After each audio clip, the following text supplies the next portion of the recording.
दोस्तों, आज हम पढ़ेंगे मैथ में पढ़ेंगे हम फर्स्ट टॉपिक संख्या पद्धति का। संख्या पद्धति हम के बारे में हम डिस्कस करते हैं। संख्या पद्धति क्या होती है?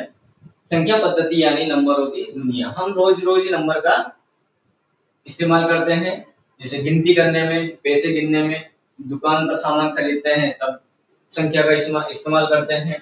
लेकिन मैथमेटिक्स में इन्हीं संख्याओं को अलग अलग प्रकार में बांटा गया है। उन्हीं प्रकारों को हम डिस्कस करेंगे। कौन कौन से प्रकार होते हैं?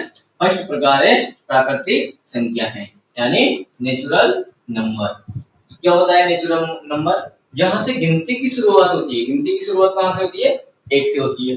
तो जहां से गिनती की शुरुआत होती है और जहां तक संख्याएं जाती है, मतलब एक से शुरू होकर अनंत तक जाती है, मतलब एक से शुरू होती है और अनंत तक जाती है, उनको क्या बोलते हैं? प्राकृतिक संख्या है। एग्जांपल ले लेते हैं, जैसे 1 2 3 4।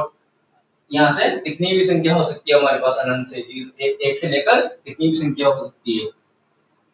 दूसरा प्रकार है हमारा पूर्णांक संख्या है, मतलब होल नंबर।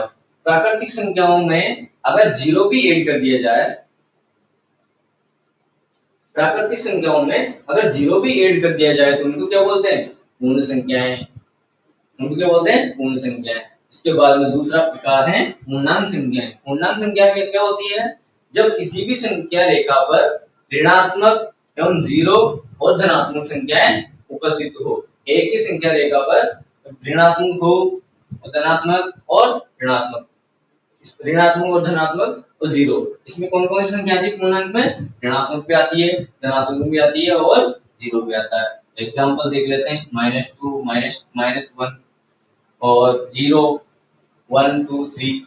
कोई सी यहाँ से अनंत तक कितनी भी संख्या हो सकती है, माइनस में कितनी भी संख्या हो सकती है आगे। इसके बाद में हम दूसरा प्रकार लेते हैं परिमेय संख्याएं। परिमेय संख्याएं क्या होती है? ऐसी संख्याएं जिनको हम भिन्न के रूप में लिख सकते हैं। भिन्न के रूप में कैसे लिख सकते हैं? उसको बटा के रूप में लिख सकते हैं। जैसे 2 ले लिया हमने, 2 के बटा में लगा दिया 1, 2 के बटा में लगा दिया 1, तो उसको क्या बोलेंगे? परिमेय संख्या बोलेंगे। कोई भी रूट वाली संख्या वो होती है जिनका हम वर्गमूल ज्ञात कर सकते हैं। कौन सा? जिनका वर्गमूल ज्ञात कर सकते हैं। जैसे हमने ले लिया 4, तो 4 को क्या करेंगे? रूट में रखेंगे।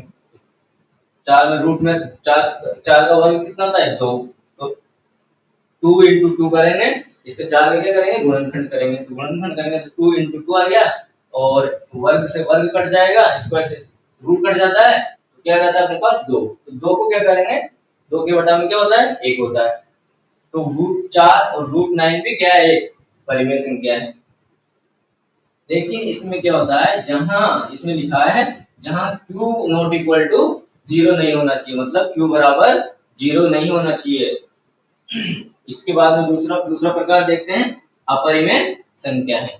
वह संख्याएं जिन्हें हम p बटा q के रूप में नहीं लिख सकते, उनको क्या बोलते हैं? अपरिमेय संख्या। एग्जांपल देख लेते हैं, जैसे √2 √3 और पाई, इनको क्या कर सकते हैं? p बटा q के रूप में नहीं लिख सकते हैं। इसके बाद में हम देखते हैं अगली वास्तविक संख्या है, रियल नंबर। सभी परिमेय और अपरिमेय संख्याएं क्या होती हैं? रियल नंबर होती हैं।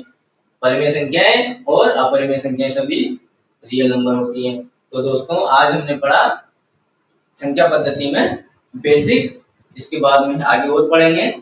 अगर आपको वीडियो अच्छा लगा तो शेयर करें, कमेंट करें, लाइक करें, चैनल को सब्सक्राइब करें।